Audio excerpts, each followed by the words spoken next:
This episode is brought to you by the Denver Art Museum.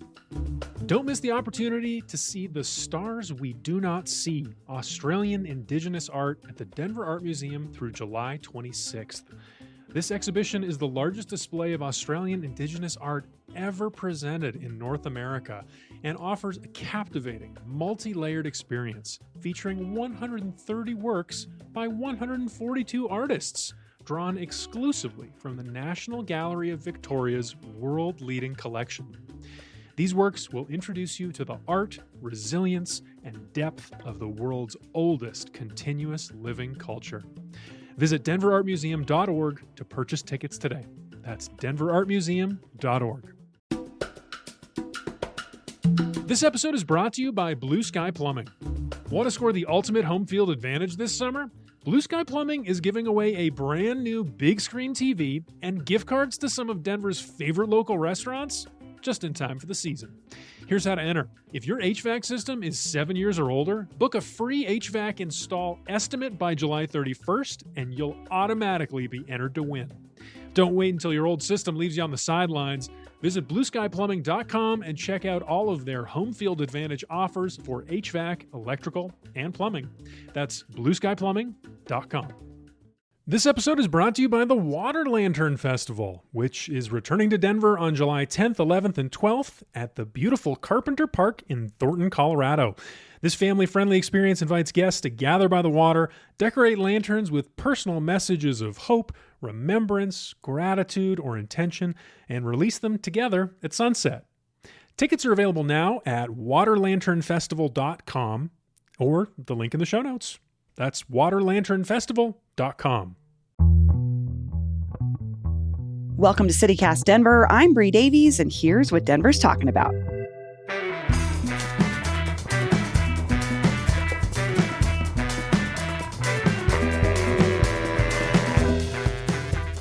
Today, we are again talking about parking downtown. We'll also check in on Colfax Bus Rapid Transit and sidewalks. I'm joined by Jill Locantori, Executive Director of Denver Streets Partnership. Welcome back, Jill. Thank you for having me. I mean, if there's anyone I want to talk to about parking with, it's you.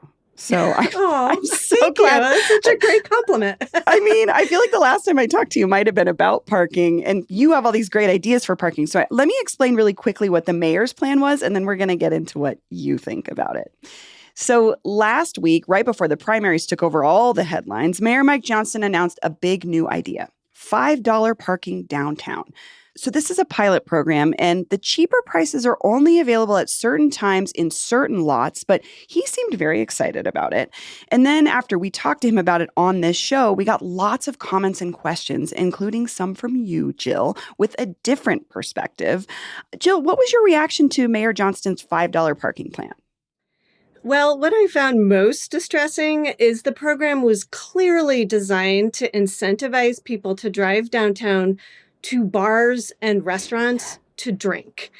I lost count of how many times he said the word drink while talking to you all on the podcast.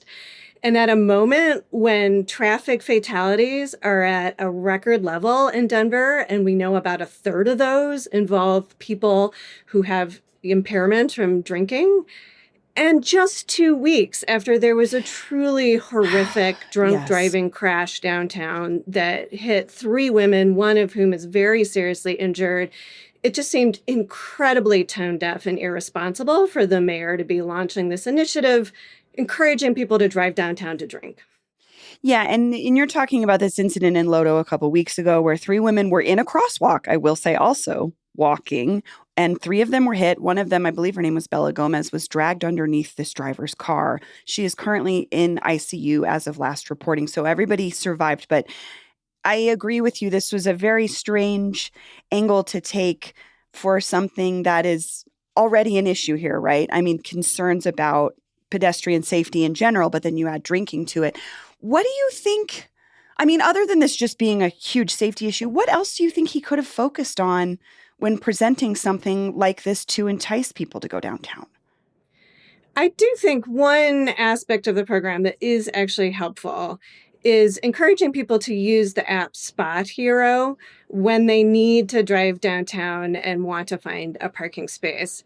As the mayor himself said, the problem is not that there is not enough parking downtown. There are literally tens of thousands of parking spaces downtown. And as he noted, a lot of those parking lots are sitting there empty. And the big problem is people don't necessarily know where that parking is or how to easily access it. And so they end up driving around in circles, getting frustrated, not finding the parking. With Spot Hero, it's actually incredibly easy to look ahead of time, see where there's parking available, actually reserve and pay for your spot so you can drive directly to it and park, easy peasy. So if nothing else, if it gets people to use Spot Hero, if and when they have to drive downtown, that's a good thing. It was just really unfortunate to be paired with an incentive to do so specifically to go to a bar. Yeah, no, absolutely. But I just want to point out here, you're an advocate for other ways of transit other than cars. And you are here sitting here saying, yes, in theory, this is a great project to fill these empty they're already empty. They're going to be there. But I want to read this quote from the mayor because I just found it interesting. He told Denver, right? So there are a small number of activists who believe the purpose in urban design is to make it miserable to drive a car. That is not our strategy, he said while driving through downtown. We want to meet people where they are. What did you make of that quote? Because you're a pedestrian you're an advocate for not driving, but that's not what you're saying here at all. Yeah, he just fundamentally misunderstands transportation as an issue and what advocates are asking for. Nobody wants anybody to be miserable trying to travel around our city. And the reality is a lot of us are miserable today precisely because we're forced to drive everywhere we go and we don't have good options available to us. And ironically, the more we prioritize driving, the worse we make it for everybody, including drivers. Just prioritizing cars and parking and driving breeds more cars and parking and driving and traffic, and that's not fun for everybody. So, again, we're looking at this issue that cities like Denver, very traditionally, I guess, car-centric cities, the way that even our leaders obviously think about getting around a city. We're dealing with this issue. I mean, I was just in San Francisco. Like, I did not drive. And moment that I was there, did I ride car share and such? Yeah, absolutely. But like, I wasn't driving to get around. I was going to music venues. I don't drink, but folks I was with were. So, I mean, beyond that, I guess if you were to approach this, or if you could work with the city on a parking program, I know you've thought deeply about this. What would be your approach to this particular issue of maybe getting folks downtown? And I don't know if that involves parking at all, but what do you wish the city would have done? Well, first of all, the city should be honest about what the role of parking can and should be, specifically in a downtown. The things that make downtown attractive, having tons of people and activity and places to go and things to do, all in a small, concentrated space with very walkable, pedestrian-friendly streets and inviting public spaces. All of those things are the reason that it is hard to drive and park downtown. And so it's a fool's errand to think that we're going to make downtown more attractive by trying to make it just as easy to park there as it is in some suburban locations. And the fact that the mayor thinks so just reflects his complete lack of knowledge about history. We went through this in the 1960s, not just Denver, but cities all over the country started panicking about suburban malls and how is downtown going to compete. And so bent over backwards to make it easy to park downtown and ended up devastating the very things that made downtown attractive. If you look at a picture of downtown Denver from the 1960s, it's almost entirely surface parking lots. Not a place that anyone wants to go. So the first thing we need to do is recognize the fact that downtown is not car-centric. It's actually its strength. That's the unique thing about downtown that makes it different from suburban areas. It's one of the few places where people are prioritized over cars, and we should embrace that. And we should also be realistic about how people are getting downtown. I appreciate the mayor saying we need to meet people where they're at. Where I disagree is when he said 90% of people drive, and that's where we have to meet them. He talks about it as if driving is an immutable character trait that's somehow genetically predetermined and is never going to change. But the reality is, most people drive most of the places they go because that's the only practical option that's available to them. But when there are other options, people will and do use them, including downtown. We saw before the pandemic, only 35% of commuters drove downtown. That means 65% of people were walking, biking, taking transit, using some other way to get downtown. After the pandemic, the most recent data shows that about 55% of people drive downtown. You can debate the reasons why, but some really obvious reasons might be transit is now worse than it used to be. Right. In terms of service, yes, availability and service is less frequent. RTD's been doing some very important but very disruptive work on the light rail lines downtown. So what that says to me is people are willing to use options other than driving to get downtown, and their choices are malleable based on what's available to them. When transit is better, they'll take transit. The mayor said he's doing things to improve access by transit downtown. I'd really like to know what those things are, because as far as I can tell, it's absolutely nothing. So that's where I would start, is trying to make transit better. But then some people do still drive, still have to drive, and there are things we could do to make parking work better for everybody, including those people who drive.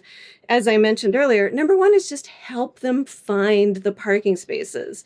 So encourage people to use things like Spot Hero. Improve the signage to help people while they're driving understand where the parking spots are. The city does actually have regulations for private parking lots about what kind of information they have to display. And they even have a template sign that they suggest to parking lot owners. And it's terrible. It's the kind of sign where you literally would have to park your car, get out, stand underneath the sign, and read it for like 3 to 5 minutes before you fully understood what it said on the sign. That is not helpful when you're looking for a parking spot. Like if they just mandated more simplified signs that made it super clear, public can park here, what time of day are they allowed to park, how much does it cost? Just that right there would make it a million times easier to park downtown. Yeah, I agree. I know that feeling exactly, where I'm like, I go to this parking lot, I'm not quite sure what happens, and no one's there to help me unless I do the wrong thing. And then all of a sudden my car gets towed, which is like, again, not the thing that happens all the time. I think what you're talking about is sort of dispelling some of these myths too, just about like, what is it like to get downtown? And there are multiple ways to do that. Parking is one of them. And I think the Spot Hero thing, which is this app we've been talking about that the city partnered with to help folks find parking spots, is a good start. But I guess in the long term, Jill, what would you like to see the city do in the long term? We can't fix RTD overnight. We know this. We can get people out of their cars. I mean, what would you like to see? Like one thing you would love to see the city focus on long term that could maybe change how we think about driving downtown or not driving? Well, particularly as it relates to parking, I'd love them to see the city do what we've proposed for Colfax, also would work downtown, which is establish a parking benefits district. So have an entity that's responsible for understanding what the entire inventory of parking is downtown, right-sizing it, right pricing it, and capturing the value that's generated by that parking to reinvest in the types of improvements that we need downtown. Right now, it's just scattershot. Nobody's in charge. And you can tell because the parking is so disorganized, so confusing, and way underutilized. When the mayor looks at those empty parking lots, he starts dreaming of, gee, wouldn't it be great if those parking lots were full of cars? When I look at empty parking lots, I'm like, it would be great if the bars and restaurants were full of people who had taken transit or some other way to get downtown. And those empty parking lots actually could be something else besides storage space for huge chunks of metal that sit there empty most of the time. Maybe those empty parking lots could be public plazas, or they could be redeveloped into affordable housing, or they could be more restaurants and businesses that people actually want to go to that generate sales tax revenue or property tax revenue for the city in the way that the parking lots don't do. So just having a strategy that goes beyond, hey, let's make it cheap for people to drink and drive, but actually thinks about what is the role of parking downtown and how can we manage it in a way that aligns with our goals as a city would be a huge step forward. So I would also just encourage folks listening to think differently when you look at that parking lot like you're doing right now. It's making me think differently, Jill, too. It's like, what could be there if it wasn't, it's empty right now, not full of cars. What else could it be? I love that idea. I'm going to share a link in the show notes to our conversation a couple months ago where you outlined this parking idea that you had for Colfax that you're talking about that could be implemented downtown. We're going to take a quick break. And when we come back, we are talking about bus rapid transit.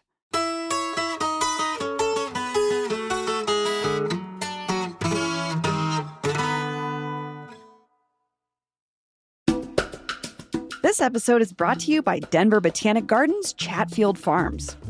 Get ready to celebrate Chatfield Farms Lavender Gardens Saturday and Sunday, July 18th and 19th from 9 a.m. to 4 p.m. With over 2,000 lavender plants, there's lots to explore with the whole family at Chatfield Farms. There will be local music, lavender products for sale, tours of the dye garden with demonstrations, barrel train rides, games, crafts for kids, and so much more. Plus, enjoy food and drink from some local faves like Breckenridge Brewery and Stem Ciders with options made with lavender grown right at Chatfield Farms. Located at C470 and Wadsworth Boulevard in Littleton, Chatfield Farms has walking trails, curated gardens, and a historic homestead to explore. You can grab your tickets at botanicgardens.org right now. That's botanicgardens.org.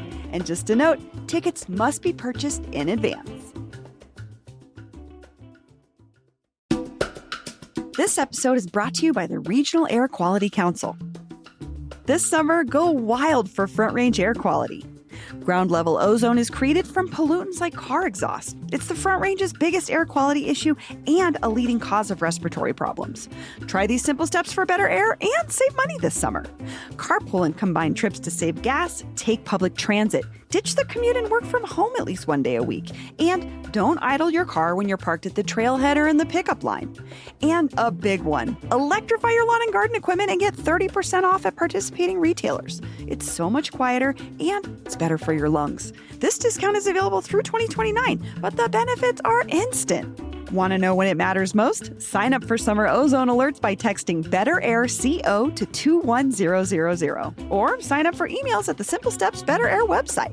Learn more ways to help improve our air quality on the Colorado Front Range at simplestepsbetterair.org. That's simplestepsbetterair.org.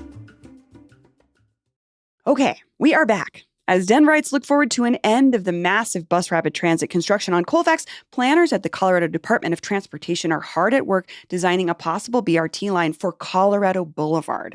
So they held an open house to solicit feedback on some different designs last month. And Jill, I know you were there. What did you think about what they're working on for Colorado Boulevard? I think they've got some great ideas in the mix, including doing something very similar to Colfax with dedicated bus lanes and significantly enhanced pedestrian environment. But they've also got some terrible ideas on the table, including something called mixed flow, which is just gaslighting people to claim that that's going to be bus rapid transit because the bus being in mixed flow with the rest of traffic, stop and go, stuck behind other cars. There is zero things that are rapid about that. So we're calling on the Department of Transportation to actually implement real BRT and make any construction on that corridor worthwhile.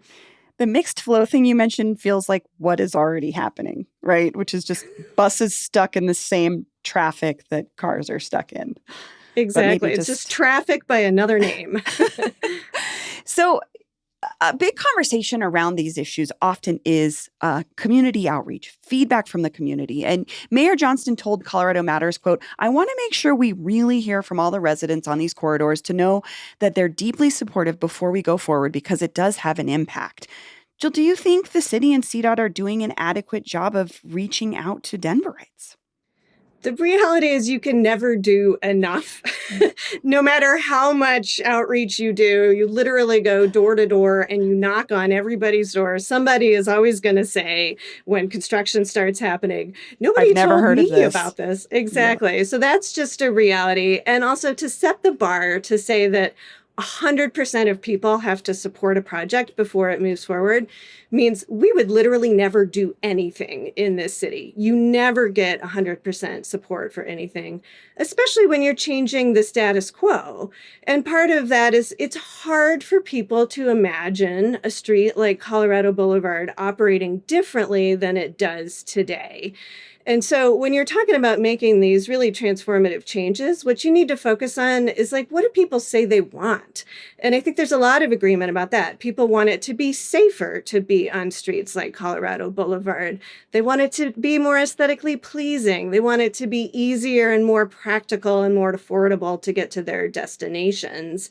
And the bus rapid transit promises to address a lot of those desired outcomes that people say they want. They may be skeptical because it's hard to imagine, but this is where political leadership comes in. Putting forward and moving forward with these projects that may not have 100% support, but have a very high chance of actually achieving the outcomes people say they want. I lived in Colorado my whole life. I lived on one side of Colorado Boulevard. My mother also grew up here, and she does everything she possibly can to not drive on, quote, the boulevard. She will drive around any neighborhood to not drive on it because she hates it so much. That's what I think about when I think about Colorado Boulevard. And I think, God, yes, please improve it in some way. And I think Jonathan Stalls from Pedestrian Dignity has done some really great work just filming people trying to walk along Colorado Boulevard. And so I wonder, maybe part of BRT's problem is just not presenting the project in a way that feels like, I don't ride the bus, I don't care. You know what I mean? Like maybe if they focus more on like how the rest of this, I don't know. I think about this a lot. Like some people are just like, I don't ride the bus, so I want to be in my car. Is it because it's focusing on bus, you know? Well, you said it exactly. Colorado Boulevard is miserable for everybody, including people who are driving down it. And that's after literally decades of repeatedly making decisions to prioritize driving on the corridor. We've done that over and over and over again, widening the corridor, doing everything we can to make driving easy.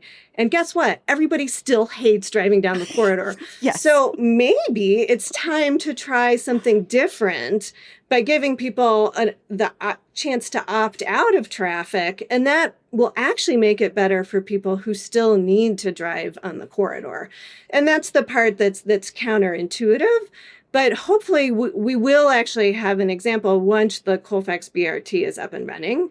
It's a really challenging time to be asking people to support BRT projects when we have our very first BRT project under construction, and everybody hates construction, and everybody points to it. It is like, that's terrible. Why would we do that to another corridor?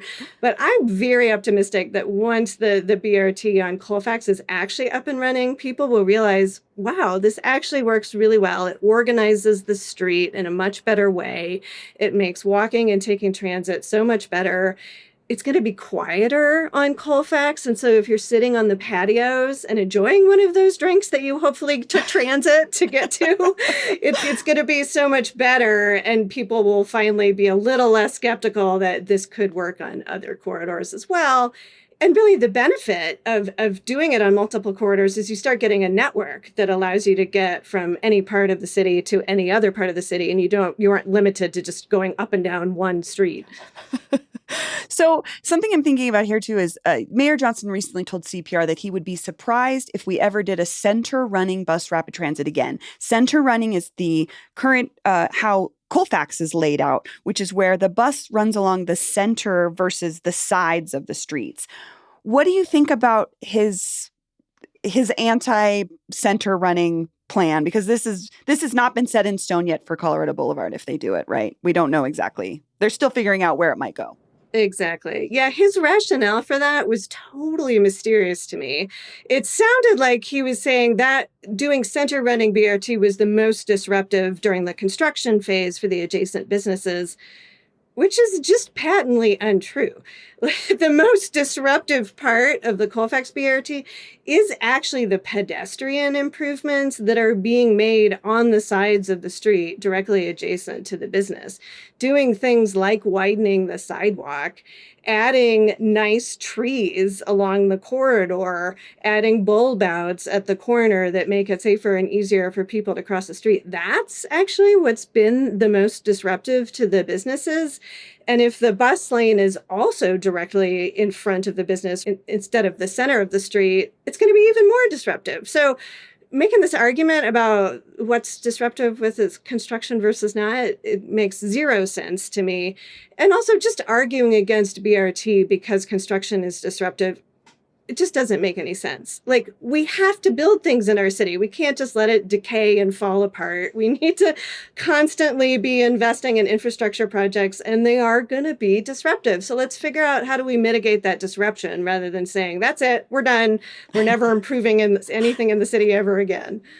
I would believe that when we stop widening highways, then I'll believe that that's the place we'll be. So speaking of disruptions, in May, CBS reported that Glendale City Council, Glendale is a municipality that literally sits in the middle of Denver, and Colorado Boulevard goes through it. And City Council there voted unanimously in favor of a resolution recommending a, quote, no build to the bus rapid transit plan. Can Glendale be the reason that Colorado Boulevard doesn't get BRT?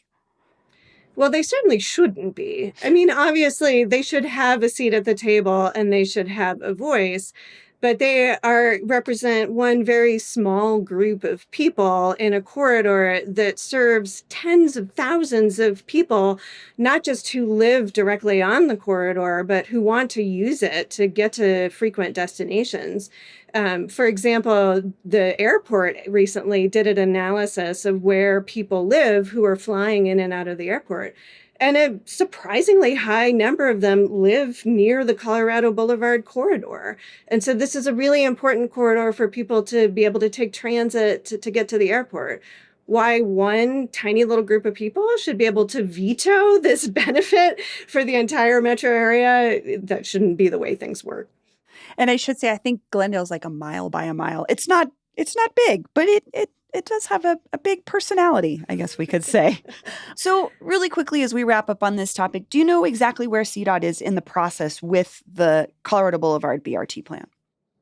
So they have collected public input on these alternatives, from no build to mixed flow to different versions of what I would say is true BRT. And we're now all waiting patiently for them to come back to us and say what the preferred alternative is. There's not a clear timeline for when they're going to make that decision. You know, on the one hand, I wish they had made it yesterday because we need these improvements in our streets urgently. But on the other hand, like I was saying about Colfax BRT, it might actually be helpful to wait a little bit and let people experience what a good BRT project looks like before they rush forward and make a bad decision based on uninformed input. What is Denver Streets Partnership pushing for? Because like you said, there's multiple ideas for plans. If they are going to pick one, what do you all hope to see? Center running BRT really is the gold standard. That's where you have the least amount of conflict between buses and other cars that may be trying to get in and out of adjacent parking lots or turn at the intersections. And it also creates a pedestrian refuge in the middle of the street, which just inherently makes it easier and safer for people to cross the street. But short of that, our real hard line is it has to have a dedicated bus lane. With whether it's in the center of the street or the side of the street, if the bus is just stuck in traffic like everybody else, that's not rapid transit, that's not improving service, and it doesn't achieve the same safety benefits either. Whether the bus lane is in the middle or on the sides, it's still reducing the number of general purpose traffic lanes, and that's been proven to be really effective at reinforcing safer speeds on the street overall, which is truly the key to making it safer for everyone. Well, we'll be watching this plan because they also already have federal rolling as well, and that's a whole other show.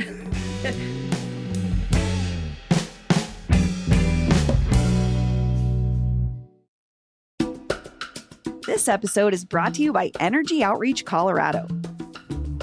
Energy Outreach Colorado is a statewide nonprofit helping income-qualified Coloradans pay their energy bills. If you're having to make tough choices like paying utilities or putting food on the table, Energy Outreach Colorado is here to help and ease that burden. Programs range from utility bill assistance to emergency furnace repair to community solar and energy efficiency work. So what does that look like in practice? Well, Energy Outreach Colorado's crisis services keep electricity, gas, and heat running with immediate bill pay assistance. But they also focus on the long term by investing in energy efficiency, electrification, and affordability solutions like community solar, all to help prevent future financial risks for families and neighbors who need it most.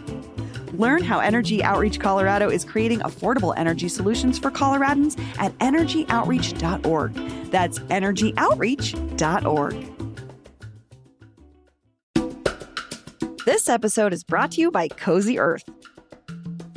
Listen, my swamp cooler is old and temperamental. I mean, sometimes I can really crank it up and our house stays pretty cool, but other times I'm like eating a popsicle for breakfast just to stay chilled. You know what I mean? But at night, it's all about my Cozy Earth bed sheets. Made from viscose from bamboo, these sheets are breathable, soft, and built for summer.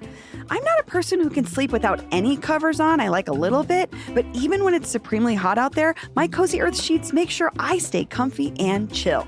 And they're so effective at being awesome bed sheets that our 5-year-old still tries to sneak into our bed at night. Oh, and my kiddo is a real sensory boy too, so he cannot get enough of Cozy Earth's sheets and their buttery soft texture. I know good sheets are an investment, so take comfort in knowing that Cozy Earth stands behind everything they make, with a 10-year warranty and 100 nights of hassle-free returns on bedding. Head to CozyEarth.com and use our code CozyDenver for an exclusive 20% off. That's code CozyDenver for an exclusive 20% off. And if you see a post-purchase survey, mention that you heard about Cozy Earth right here on CityCast Denver. Before we go, Jill, I have to check in with you. We got to talk sidewalks. So in November of 2022, voters passed Measure 307, aka the Denver Deserves Sidewalks Initiative, legislation you crafted. And it was meant to address this miles and miles of broken and dangerous and missing sidewalks around the city. Jill, it's 2026. How is Denver Deserves Sidewalks going? Well, I am excited to say actual concrete has been poured. There Yay! are sidewalks that have been repaired. There are new sidewalks that have been built. Actually, I don't know if there's any sidewalks that have been widened yet. I'll have to check into that. But we can see on the street improvements being made with the funding that we're all contributing to now. The next question is, how is the city going to ramp this up so that we can actually build out the network in a timely manner? They're working on that plan right now. The big question in my mind is, are they just going to pay as they go? So only use the money raised each year to build sidewalks, or as it was intended in the way we wrote the ordinance, are they going to finance it? They have this dedicated stream of funding that's going to come to the city in perpetuity. Was set up that way so that they could bond against it or otherwise pay for a huge amount of capital improvements up front that would be paid back over time out of the sidewalk fee. It's a little unclear what their plans are around financing, which is making me really nervous because that could be the difference between we get our sidewalk networks in our lifetime or I die before it finally gets built out. No, I had the same fear because I was researching this actually because I did a conversation with our national CityCast show, Your City Could Be Better, about how Denver handles sidewalks. And that was one of the big questions was like, how is it going to get done in a reasonable time? And Denver published a story in December of 2024 saying the work should be done in around 9 years, but could take longer, I think, for reasons that you're explaining. And back in 2022, the city estimated it could take as long as 30 years, which you said that's not the case. Do you have, I mean, I have faith in it, but I don't know. I have faith in it, but also none of us should let our guard down. Yes. And we should all be watchdogging the city very closely to make sure the voters get what they voted for, which was a rapid build out of the sidewalk network. It can be done. We just need to hold the city accountable to making it happen. So, Jill, you've tackled sidewalks, BRT, parking. What's your next big idea? Is there anything you're working on? Well, the big thing that's coming down the pike, which we talked about before, is autonomous vehicles. And are those a good thing or a bad thing? And I said it all comes down to how you regulate it.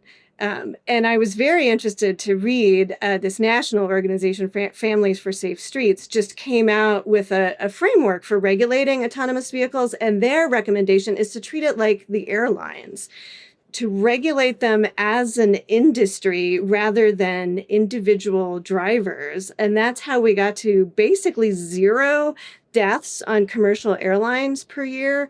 We need to bring that exact same mentality to autonomous vehicles. I think that's a really interesting idea that we should be thinking about, not just in Denver, but at the statewide level and ideally nationally, but they're not very competent these days. So let's focus on the state and the city and see what we can get done. I got to say, again, I was in San Francisco. I saw those things everywhere. It was crazy. Did they drive any? I didn't ride in one. I was terrified. My son he's 5. He's like, oh my, I want to ride in a robot car. I want to ride in a robot car. But it was interesting to watch them navigate the roads. And from what I saw, it was fine. But it's an interesting future. But I love thinking about this in the regulation of the airline way. That's a really great way to think about it. Jill, thank you so much. This was so interesting as usual. Yes, thank you for having me. Always happy to come back. Hey, CityCast Content Director Andrea Salenzi here. There are some things we do outside that I look forward to all year long. Picking apples in the fall, winter light shows, food festivals on a really hot summer night. And I'm here to suggest a new tradition you're going to have to experience for yourself.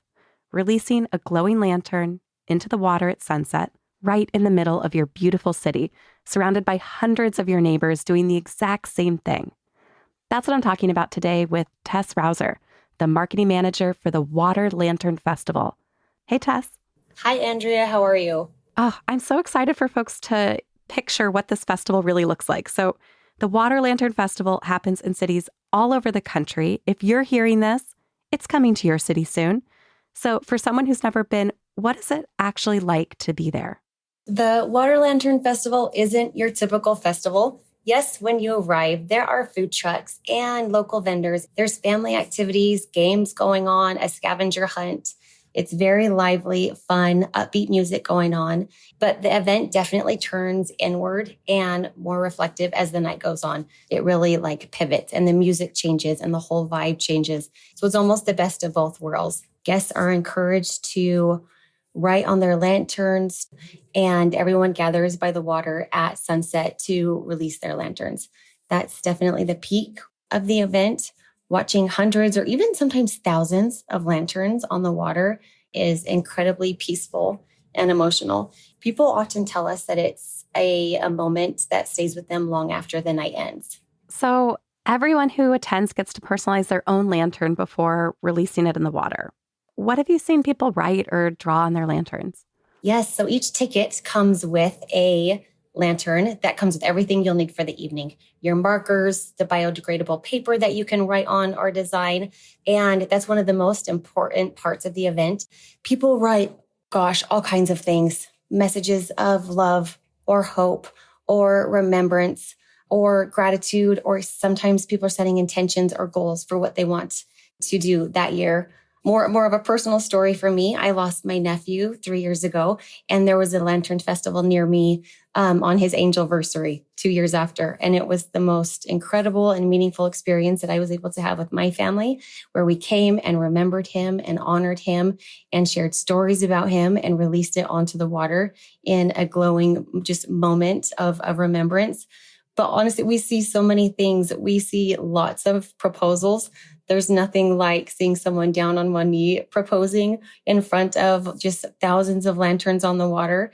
So it's fun because every lantern tells a personal story, but when they're released together, it becomes a meaningful and powerful shared moment. So it's shared grief or shared celebration. It's kind of all of it. It is. It's all of it. You'll see names, you'll see dates, hearts, drawings, but even sometimes just a single word that holds a lot of meaning. So when you look out at the crowd at one of these festivals, what do you see? Is this families, couples? Who's the attendee? It's really a diverse crowd, which is something we absolutely love. You'll see the families with kids, couples, friends groups, lots of girls' nights with their charcuterie boards and blankets and pillows that they brought to set up camp for the night. There isn't one type of attendee, and that's something we absolutely love. So it definitely brings together people from all walks of life. Can you give me the scale of Water Lantern Festival? Like, how long has this been going on? How many cities have you been to? How many people have released a lantern into the water? Yes, we actually just surpassed our 2 million lanterns being released into the water. So the largest lantern festival of its kind. We've been in business for 9 years. So it started as just a small community gathering, has expanded and grown to over 175 different cities, nationwide and now worldwide, expanding into Australia, Canada, the UK, Mexico here in a few weeks. So it's really fun to be able to bring this experience of love and hope and connection to the world. Is there anything else someone should know before they get their ticket? Any tips for attending? I'd encourage people to come with an open heart and to give themselves time to enjoy the experience from start to finish. It's not meant to be a fast-paced event. It's meant to slow you down and create space for that reflection and connection. So it's always a good idea to come early so you can still hit the food trucks, the music, the vendors, the booths, the scavenger hunt, but then still have time to sit and personalize your lantern and just take everything in and turn more inward. Tess, thank you so much for being here. Thank you for having me, Andrea. If you want to find a Water Lantern Festival near you and grab tickets, just head to waterlanternfestival.com. You can search for your city there, and it's a good idea to get your tickets in advance since many events do sell out. And for the latest updates, you can follow them on social media at Water Lantern Festival. Thanks for listening. That's all for today here on CityCast Denver. If you enjoyed this show, why not take a minute to tell Glendale City Council about us? Rate the show wherever you get your podcasts, follow us on Instagram and TikTok, and subscribe to our morning newsletter at denver.citycast.fm. We'll be back tomorrow morning with more news from around the city. See you later.